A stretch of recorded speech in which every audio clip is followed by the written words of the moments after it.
सबको शिक्षा, अच्छी शिक्षा देश के हर बच्चे का सर्वप्रथम अधिकार है और उन्हें ये अधिकार दिलाने के लिए भारत सरकार ने अतुलनीय प्रयास किए हैं। शिक्षा की गुणवत्ता को बेहतर बनाने के लिए सेवारत शिक्षकों का प्रशिक्षण, 37 लाख से ज्यादा छात्रों का नेशनल अचीवमेंट सर्वे के तहत मूल्यांकन तथा लर्निंग आउटकम आधारित निरंतर सुधार का लाभ हर विद्यार्थी को प्राप्त होगा। इसी प्रयास को और सुदृढ़ करने के लिए मानव संसाधन विकास मंत्रालय की नई पहल है समग्र शिक्षा, जिसका मुख्य उद्देश्य है छात्र का बहुमुखी विकास। इसके तहत स्कूली शिक्षा को निरंतरता प्रदान करते हुए पहली कक्षा से 12वीं कक्षा तक को सम्मिलित किया गया है। सर्व शिक्षा अभियान, राष्ट्रीय माध्यमिक शिक्षा अभियान तथा शिक्षक प्रशिक्षण की केंद्रीय प्रायोजित योजनाओं का अभिसरण कर एक व्यापक योजना तैयार की गई है। प्री स्कूल तथा वरिष्ठ माध्यमिक स्तर को पहली बार शामिल किया है। इस योजना के मुख्य उद्देश्य हैं गुणवत्तापूर्ण शिक्षा का प्रावधान और छात्रों के अधिगम निष्कर्षों में वृद्धि, स्कूल शिक्षा में सामाजिक और महिला पुरुष अंतराल को कम करना, स्कूल शिक्षा के सभी स्तरों पर समता और समावेशिता सुनिश्चित करना, विद्यालयों में न्यूनतम मानक सुनिश्चित करना,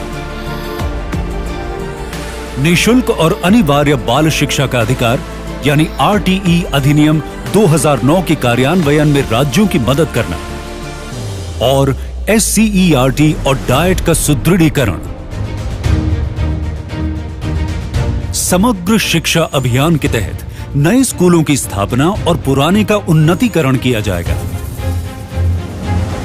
कम आबादी, पहाड़ी क्षेत्र और घने जंगली इलाके व अन्य दुर्गम क्षेत्रों पर विशेष ध्यान दिया जाएगा और दूर दराज के क्षेत्रों में परिवहन की व्यवस्था भी की जाएगी। कस्तूरबा गांधी बालिका विद्यालय योजना का विस्तार अब सीनियर सेकेंडरी यानी 12वीं कक्षा तक कर दिया गया है। बेटी बचाओ बेटी पढ़ाओ उद्देश्य को आगे बढ़ाते हुए इस योजना में ग्रामीण एवं पिछड़े वर्ग की बालिकाओं को स्कूल छात्रावास में रहकर अपनी शिक्षा पूर्ण करने का अवसर प्राप्त होगा। इसके अतिरिक्त दिव्यांग छात्राओं के लिए प्रति माह 200 रुपए की छात्रवृत्ति तय की गई है।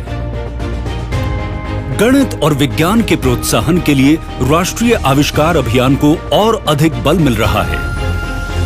साथ ही टेक्नोलॉजी तथा टीचर पर ध्यान केंद्रित करते हुए शिक्षा की गुणवत्ता पर जोर दिया जाएगा। ऑपरेशन डिजिटल बोर्ड के तहत शिक्षा में डिजिटल प्रौद्योगिकी, स्मार्ट क्लासरूम, वर्चुअल क्लासरूम और DTH चैनल की व्यवस्था की गई है। शिक्षकों के कौशल को अपग्रेड करने के लिए डिजिटल पोर्टल दीक्षा का आरंभ किया गया है।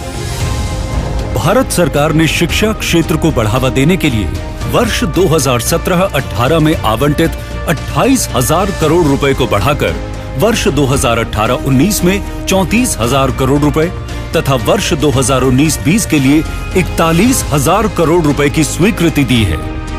इसके अलावा छात्रों और छात्राओं को यूनिफॉर्म, टेक्स्ट बुक्स और विशेष जरूरतों के लिए दिए जाने वाले अनुदान में काफी बढ़ोतरी की गई है।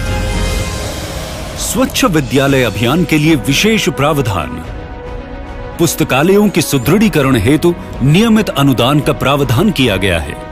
विद्यार्थियों में रोजगार क्षमता बढ़ाने तथा कार्यक्षेत्र के लिए तैयार करने हेतु कौशल विकास का स्कूली शिक्षा में समायोजन। इस योजना में हर स्कूल को स्पोर्ट्स इक्विपमेंट के लिए 5,000 से 25,000 तक की राशि का प्रावधान है। साथ ही बच्चों के सर्वांगीण विकास के लिए कला उत्सव, योग ओलंपियाड, बैंड प्रतियोगिता जैसी गतिविधियों का संचालन किया जा रहा है। भारत सरकार के इस प्रयास से देश में समग्र शिक्षा के क्षेत्र में एक नई पहल की गई है, जिससे लाखों छात्र छात्राएं एवं शिक्षक लाभान्वित होंगे।